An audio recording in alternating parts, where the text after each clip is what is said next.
Brake fail झाल्याने कारची सुमारे 8 वाहनांना धडक। कराडच्या कृष्णा नाक्यावर थरार, सुमारे 4 ते 5 जण जखमी। येथील कृष्णा नाका परिसरात शुक्रवारी दुपारी ब्रेक फेल कारचा थरार पाहायला मिळाला।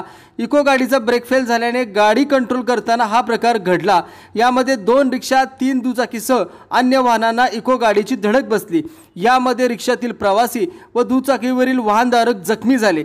त्यांना तात्काळ उपचारासाठी रुग्णालयात हलवण्यात आले। शुक्रवारी दुपारी इको गाडी कॅनलवरून कराडमध्ये येत होती। कृष्णा नाका परिसरात आल्यानंतर इको गाडीचा ब्रेक फेल झाला। यावेळी चालकाने गाडी कंट्रोल करण्याचा प्रयत्न केला, मात्र रस्त्यावर वाहनांची गर्दी असल्याने गाडी कंट्रोल करताना 2 रिक्षा, 3 दुचाकीसह अन्य वाहनांना धडकली। यामध्ये रिक्षातील प्रवासी व दुचाकीवरील वाहनधारक जखमी झाले। जखमींना तात्काळ रुग्णालयात हलवण्यात आले। या घटनेची माहिती पोलिसांना समजताच घटनास्थळी अपघात विभागाचे पोलीस उपनिरीक्षक चव्हाण, पोलीस हवालदार धीरज चतुर यांनी भेट दिली। अपघातामुळे रस्त्यावर वाहनांच्या रांगा लागल्या होत्या।